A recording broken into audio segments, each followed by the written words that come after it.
dari 3 hari lalu ngomong kayak gini, aku pengen ketemu Enji, pengen bilang makasih udah ngurusin aku kayak gitu.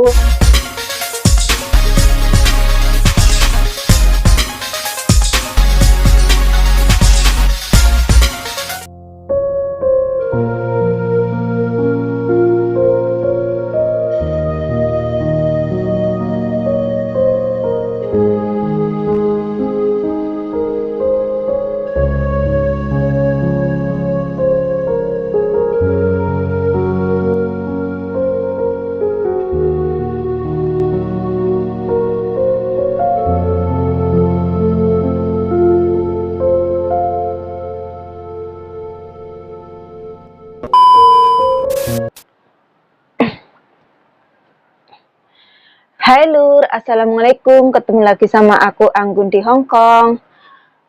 Di video kali ini aku mau ngasih tahu ke kalian ya, kalau kakekku itu sudah pergi, sudah meninggalkan aku, sudah meninggalkan keluarganya kayak gitu. Tepatnya tanggal 1 Januari kemarin pas tahun baru.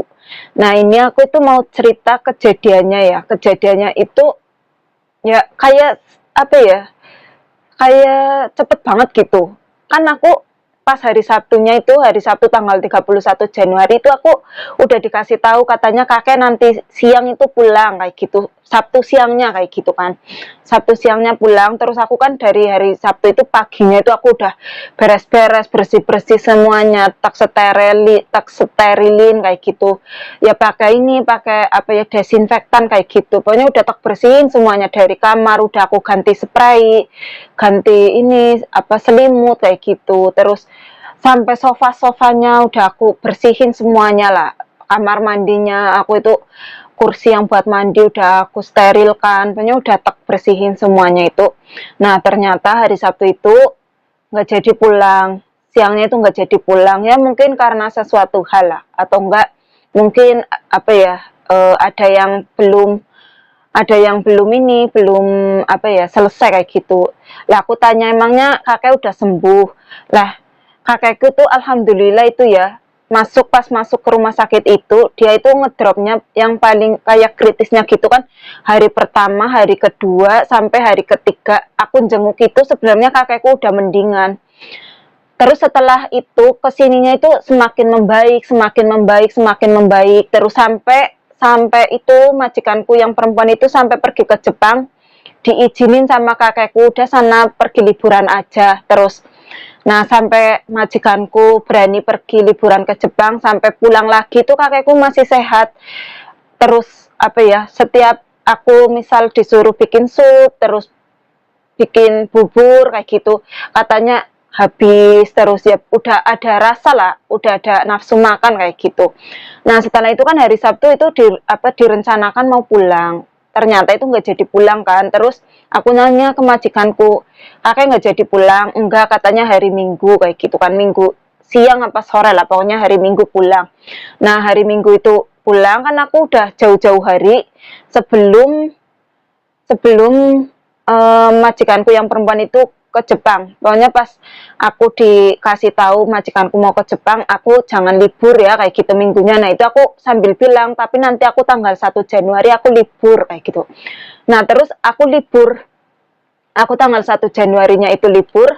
Pas sebelum aku keluar dari rumah ini itu kan ada videonya itu ya, sebelum keluar rumah itu aku bilang ke majikanku, ini rumah itu dingin banget kalau malam, pokoknya apalagi ini hari-hari apa ya, cuacanya itu tambah dingin lah. Aku bilang ke majikanku, nanti kamu beli pemanas lagi ya buat di kamar, tapi yang bisa untuk long lasting, maksudnya buat 1 malam kayak gitu. Enggak kan yang, kalau yang ini di sini tuh ada pemanas juga, tapi kalau misal di apa ya, dinyalain sampai semalam full itu kan bahaya.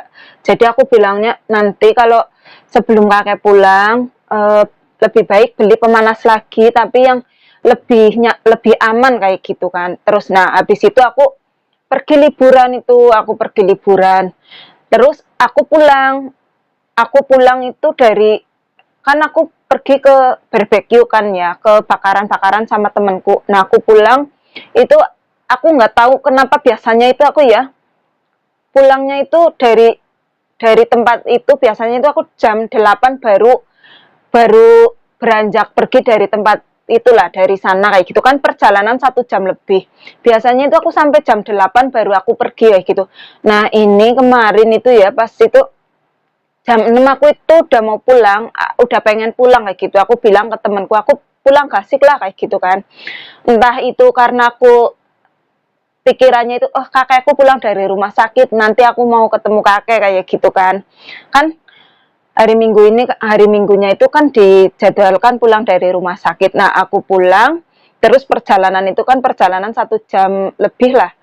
Nah aku itu nggak langsung masuk rumah, duduk sebentar, terus ya kan perjalanan di bis aku itu agak geliang-geliang gitu, agak pusing.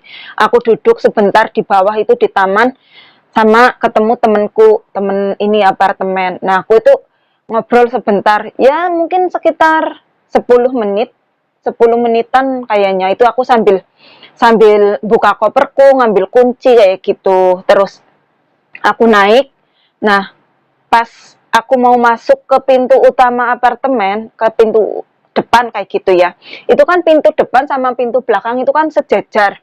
Nah pokoknya kelihatan lah kalau misal ada orang di pintu belakang sini, yang itu aku biasa keluar sama nenek kalau nganter sekolah gitu, itu bisa terlihat dengan jelas. Aku pas masuk dalam hati, ih ada ambulan datang, pokoknya di situ ada ambulan, tapi ambulan itu udah mau bergegas pergi. Nah aku dalam hati, kakekku kayaknya barusan pulang deh kayak gitu. Aku terus masuk lift, itu kan ambulan udah melaju pergi ya. Aku masuk lift, liftnya kebuka. Aku nyampe di rumah, aku buka pintu, kan aku buka sendiri pakai kunci.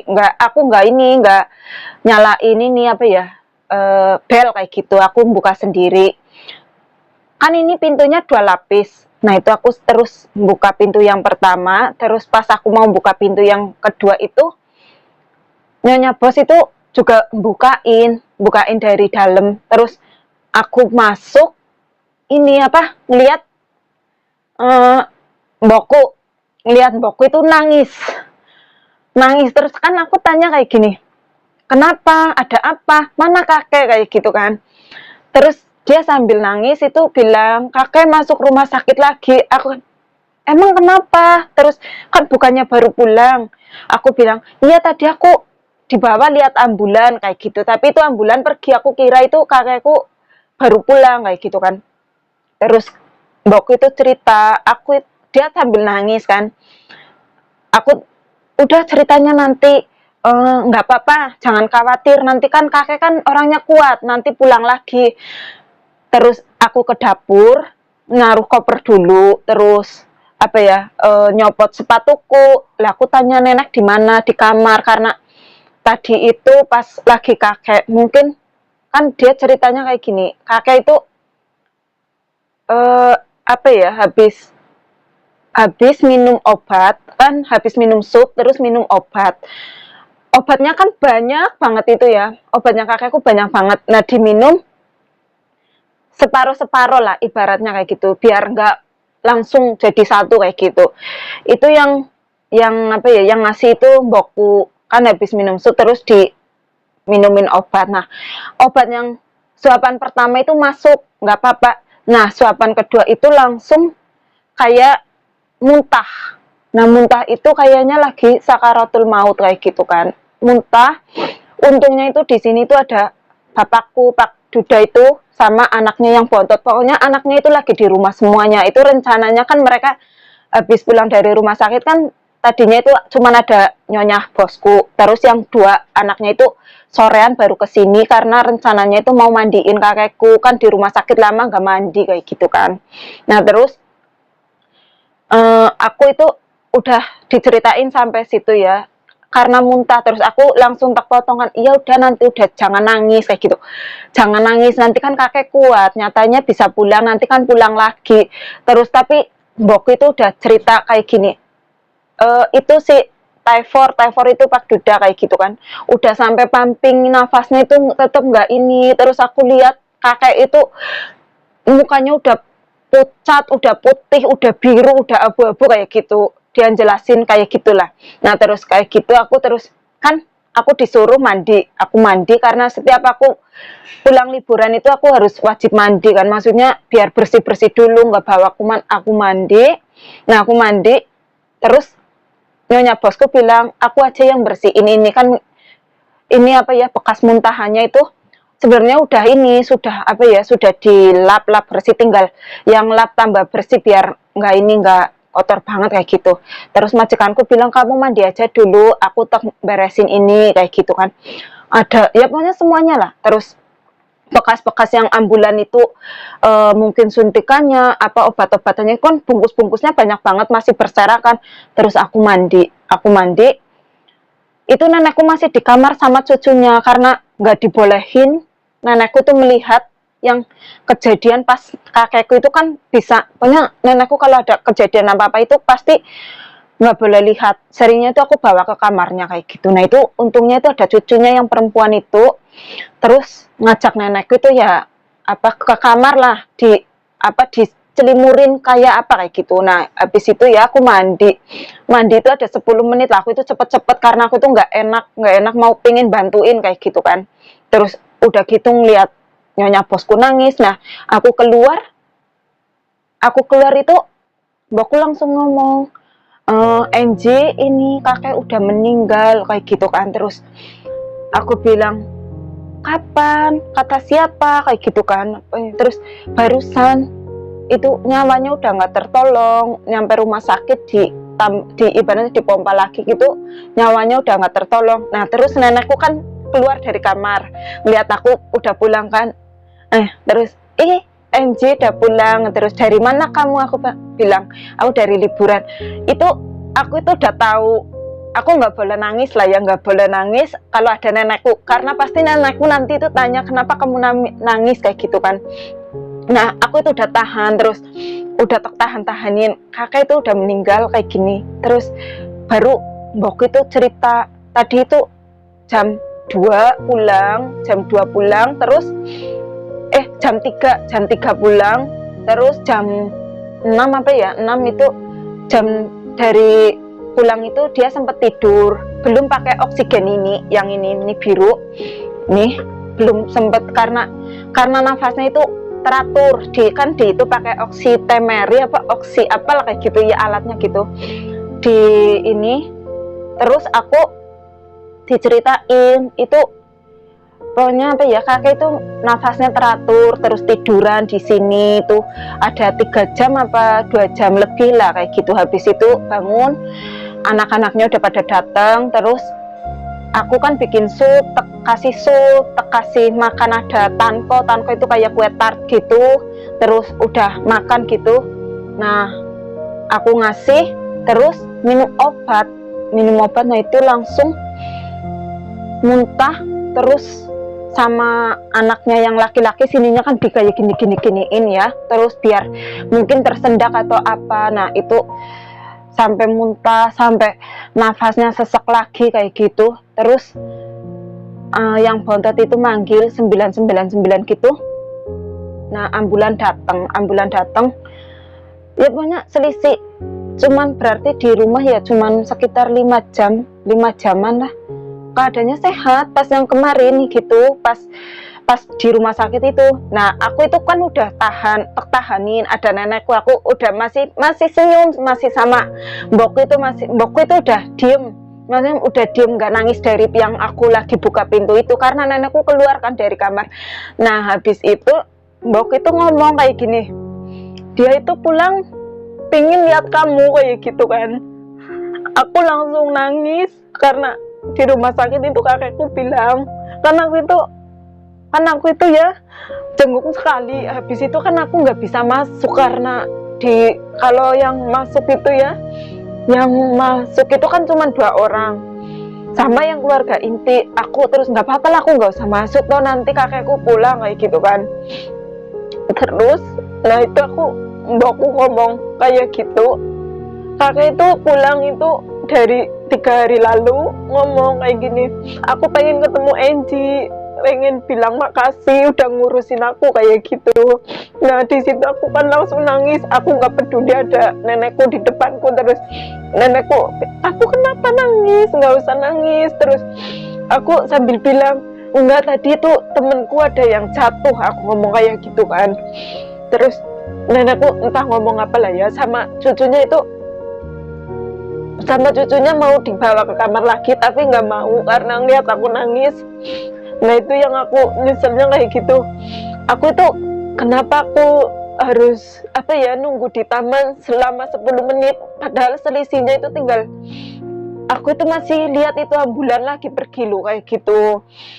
Kalau misal seandainya 10 menit itu aku langsung masuk ke rumah, mungkin aku masih bisa ngeliat kakekku kayak gitu kan. Terus aku ngomong kayak gini sama majikanku, majikanku ngomong kayak gini, iya kakak itu dari kemarin pingin pulang, pingin lihat kamu kayak gitu kan. Karena kan cucu-cucunya tiap hari datang, terus anaknya datang. Aku sebenarnya datang, tapi aku itu nggak masuk ke ruangan kakekku. Cuman itu yang sekali aja, itu karena dokternya itu suster-susternya sama ininya nakesnya gitu ya, ngebolehin berempat masuk kayak gitu.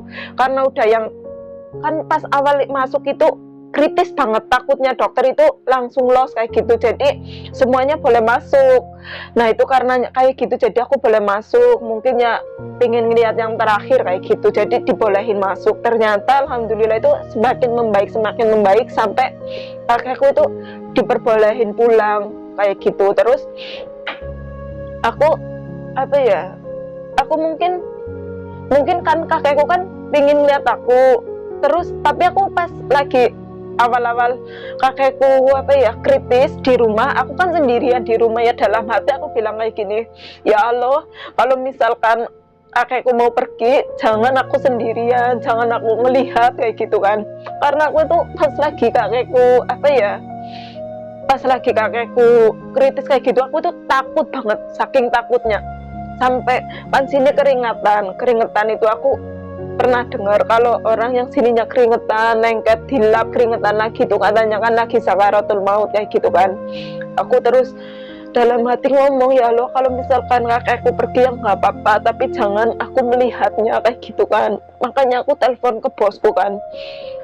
Terus dalam pikirku mungkin kalau misal nggak ada umur ya di rumah sakit meninggal kayak gitu. Malah ternyata di rumah sini itu sebenarnya udah lagi sakaratul maut, dipompa-pompa gitu, udah nggak bisa kayak gitu.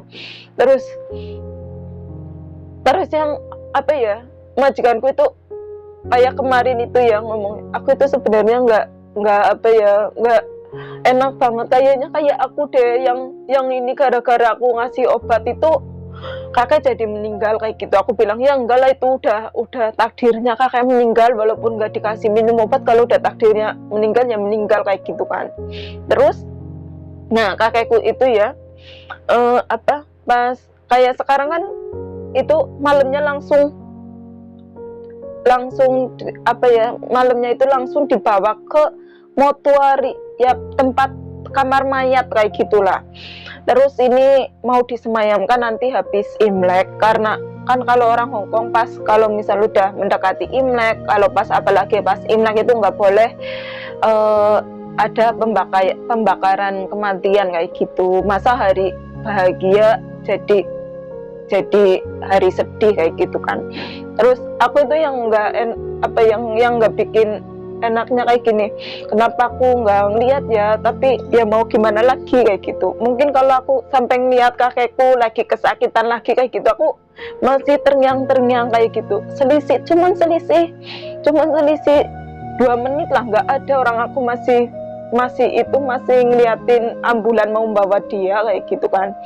Nah itu di rumah ya cuman bertahan dari jam 3, 4, 5, 6, 7. Aku kan nyampe rumah itu jam 8 ya, aku nyampe rumah cuman bertahan 6 jam di rumah, terus kakekku pergi kayak gitu.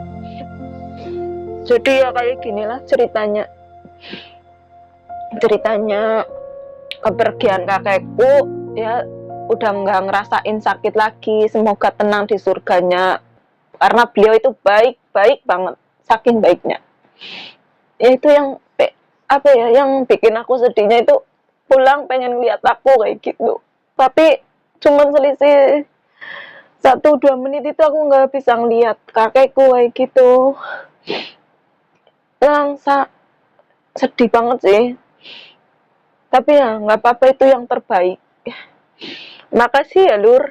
Ceritaku sampai di sini aja, karena ya mungkin nanti ada cerita-cerita lain kayak gitu tentang kakekku, karena ini masih nunggu proses kremasi nanti habis Imlek. Jadi ya nanti katanya aku disuruh ikut ke proses sana sama nenekku kayak gitu.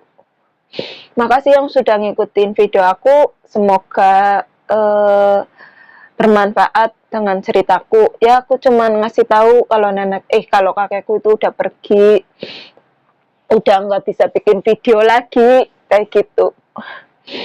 See you next video, bye bye.